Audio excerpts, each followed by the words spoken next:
Have you ever felt the, like, happiness was just out of reach? Like, no matter how hard you try, chasing the next goal, the next relationship, the next vacation, it slips away? What if I told you the secret to joy isn't in chasing it, but in letting it come to you? Joy is already here, waiting to be noticed, and today we're going to uncover it together. Welcome back, everyone, to Joy Without Justification. And today we are going to explore how to find happiness.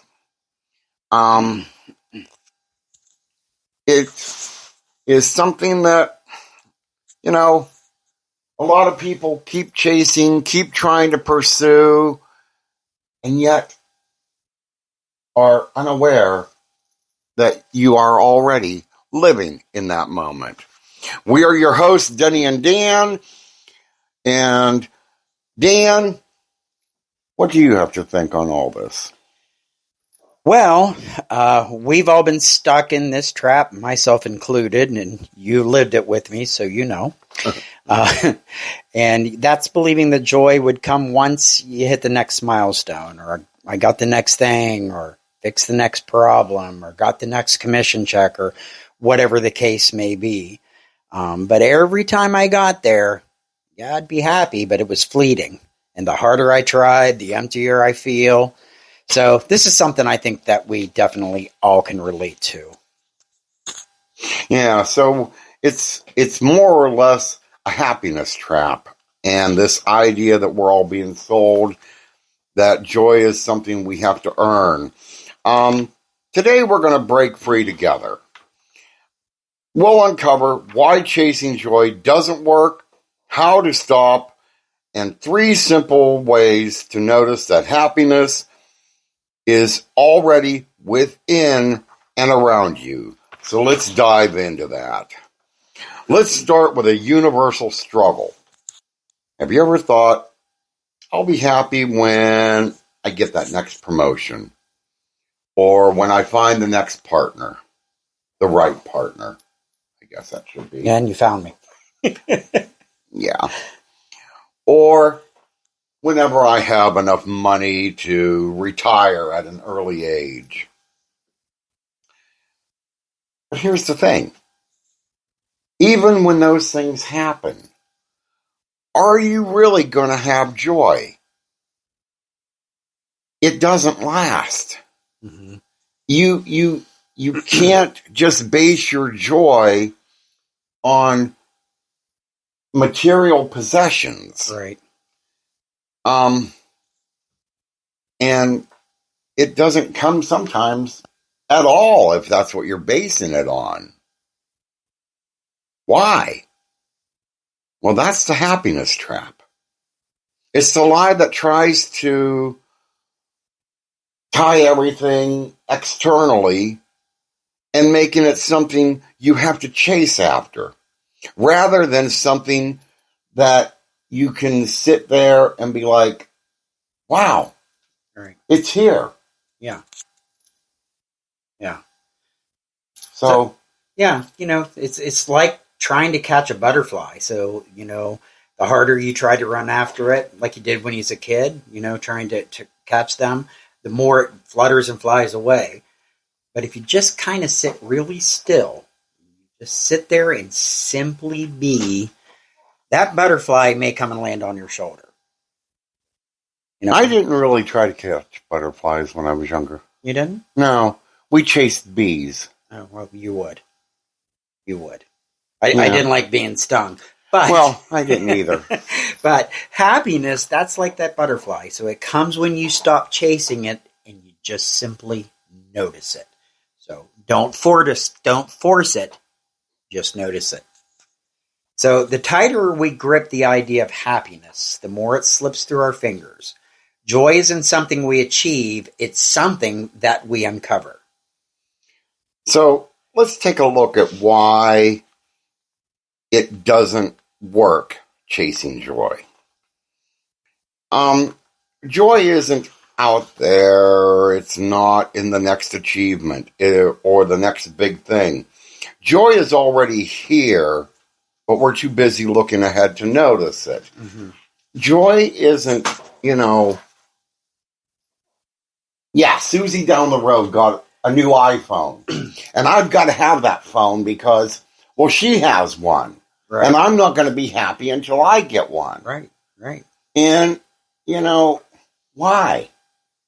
Because you want to be like Susie? Right. I mean, why do you want to try to be like somebody else? Why not try to find happiness in yourself? Right. Yeah, exactly. So, through a lot of my history, I'd say probably in the last 8 months or a year, I started kind of following a Zen path. Yeah. Really. And I do it as a philosophy and a way of life. And the Zen philosophy teaches that the present moment, that is the only place that joy can exist. Where we live in the future, I'll be happy when we miss the small, beautiful moments of it happening right now. So remember, the past is done. You can fret and regret, but you can't change it.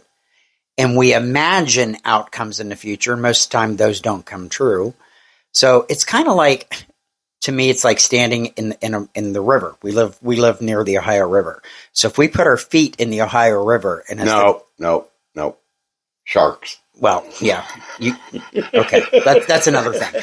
But if you put your feet in the Ohio River, and as the current moves, you're not standing in the same water twice. Well, let that sink in. So that's the way life flows anyway. So, it's impermanent, and you just want to be in the moment that you're in, because poof, it's gone. So let's take a look at that. So what you're saying is, let's take a look at this for an example. The last time you truly felt any sort of peace, when was it? Maybe that first cup of coffee you have in the morning. Or it's raining outside and you get to sit and listen to the rain and enjoy the tranquil sound of it. Right. Or even whether you're just laying in bed before you go to sleep at night, or like sometimes I like to sit out on the back porch or even on the front porch, like I've said, whenever I take the dog out. Yeah. And there's no traffic. There's not really even any noise. Right. But you get to sit and you get to take it all in. Yes. The peace, yes. The tranquility. Yes. That's something to really experience when you get the chance to do something like that. And God knows I love my first cup of coffee in the morning. God knows we all love him to have his first cup of coffee. Oh, yeah. But, my husband is Zen, and he doesn't really know it, because that really is what the teaching is about, is just that present moment that you're in right there. Well, I probably have really never even put much of a thought behind it. I mean, it may be the Zen practice, mm-hmm. but I've never really put my mind to it, because it's just, to me, it's just living normal life. Right. It is. Being able to take all this stuff in. The peace comes in those quiet times. And we go, I'm bored. But that's where the peace is, right? So. Never with you. Never with you. But we don't find joy by adding things to our lives. We find it by noticing what's already here. So let that sink in. I mean, joy is already here. You just got to quiet your mind, and you just got to see it. So then, Dan, how do we stop chasing and we start noticing the joy that's around us? Well, mindful breathing, meditation, those kinds of things. Pause for 3 deep breaths. Feel the air as it enters your nose and fills your lungs. Then exhale slowly and release all that tension. This simple act anchors you to the present moment where joy lives.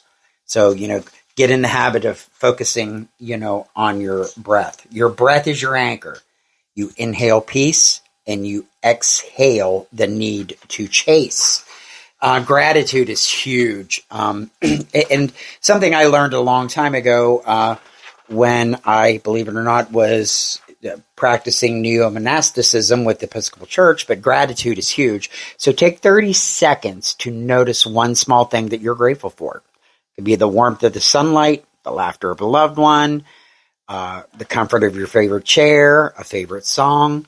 These little things are seeds of joy. And, think about those in the ordinary. So gratitude turns what we have into enough. So when we start being grateful for what we have, you don't need more. So reframe should to could. Instead of saying I should be happy, try I could notice joy right now. This tiny shift, just the way you process that, opens the door to possibility instead of pressure.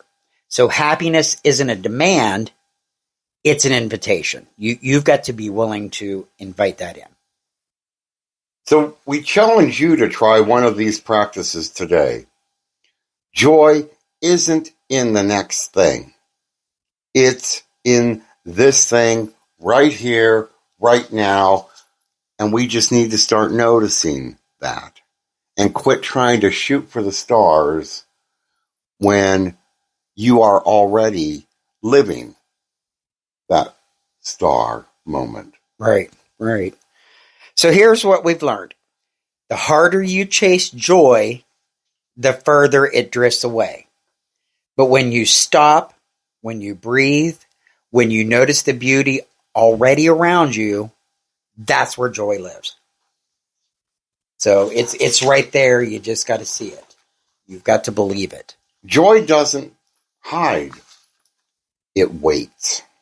And it's waiting for you in the moments going on around you. So today, share one small joy you've noticed with someone else. Let's start a ripple effect.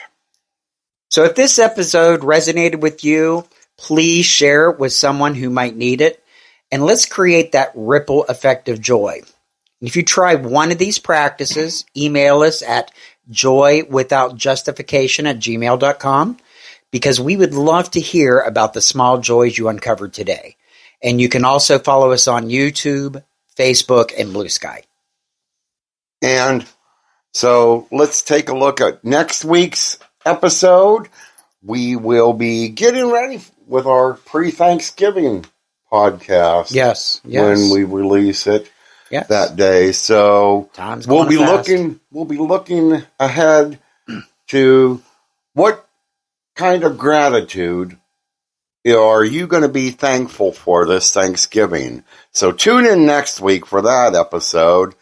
And remember, joy isn't something you find. It's something you notice. And so, on that note, as always, take care of yourself. Go out there, enjoy life. Peace out.